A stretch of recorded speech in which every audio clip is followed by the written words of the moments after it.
At the time of this taping, several years ago, Mélange Restaurant in the Chicago suburb of Northfield offered the food of David Jarvis.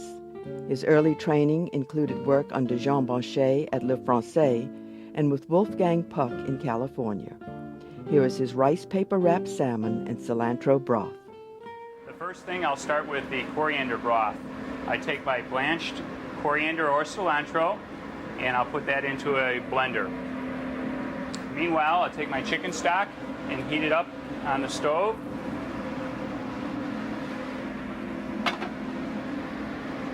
As that's getting hot, I can start making the salad and wrapping the salmon. Taking 2 sheets of rice paper in case one springs a leak, shall we call it, or it has a hole in it. We have the second one. Take some cilantro, rough chop it, and put it off to the side. This will be to put into the rice paper with the salmon.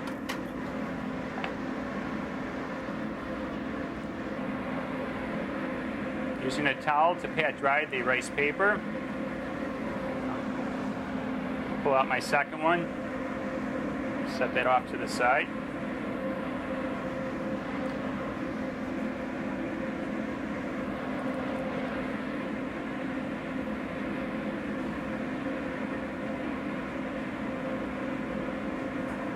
Very simple. Since I have the two,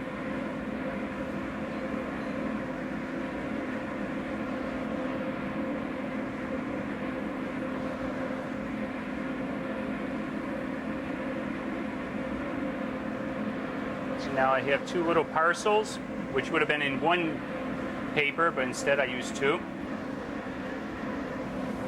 Using rice vinegar and olive oil as the dressing. I rough chop some cilantro. As we get down to the stemmy area, I go finer.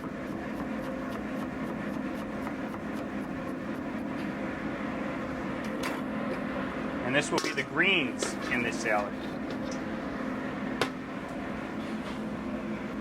Meanwhile, my coriander broth is almost going to be started now. I have my chicken stock boiling. So I'm going to take several spoonfuls of this and put it into the blanched cilantro or coriander. And the rest, I pour into a pan in an ice bath to chill it down very fast. Hopefully I will keep the nice bright green color. Turn the blender on high.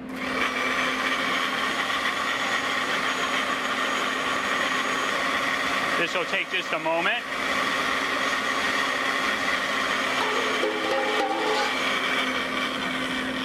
I stop it and peek in, see how it's doing. It looks beautiful. I pour that into my chicken stock. Pour some of the stock back into the blender body to get all the excess cilantro out. And now, as fast as possible, I'm going to try to chill this down. So I have a mixture of ice and water so that as much exposure is there. As the broth chills, the salad is started. What I have here is pre-grated ginger, which I toss into the cilantro, and my tomato, which I'm using a yellow one. If you have red ones, by all means use red ones.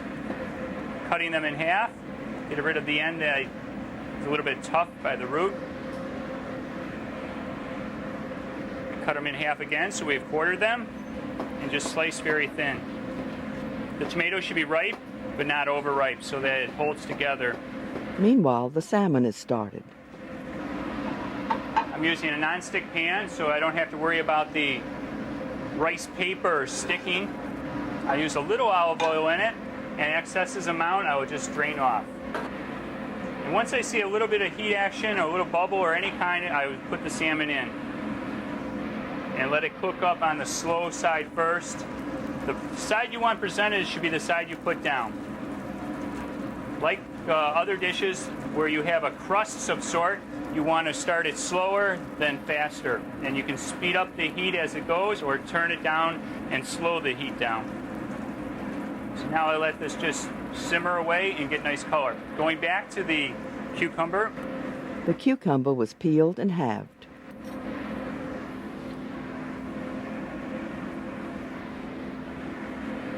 And in the other one, I'm going to leave the seed in. Kind of a contrast of textures.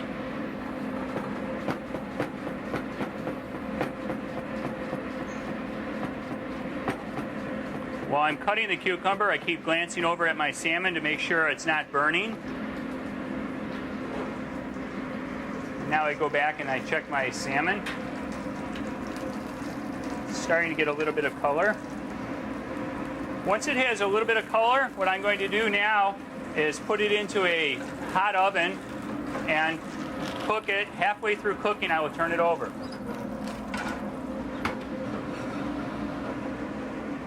I'll finish up my salad now, putting a little olive oil in and a little bit of rice vinegar.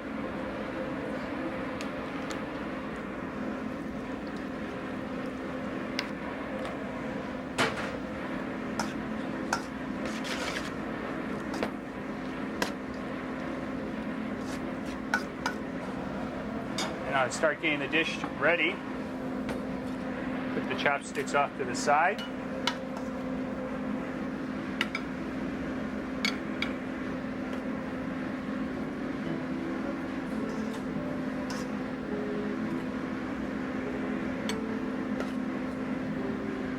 So we have a nice little salad that we're going to put the salmon on.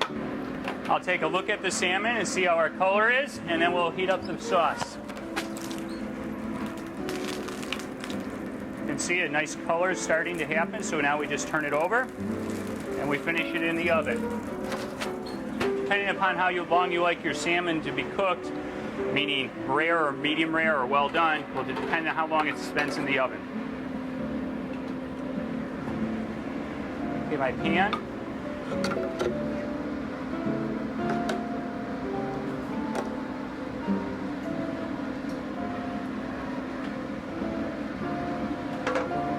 Put my coriander broth on the stove, and I'm going to finish it with just a little bit of butter.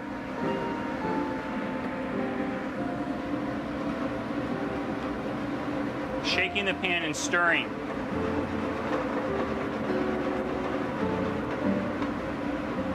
I don't want the pan to get too hot and be on the stove too long so the coriander dulls. I want to keep it a very nice bright green.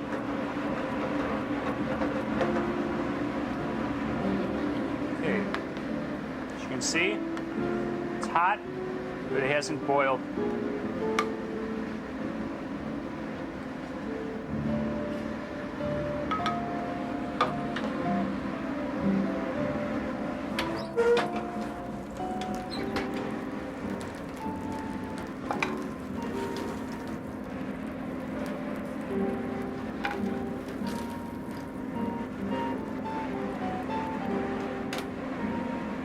Trying to arrange it attractively.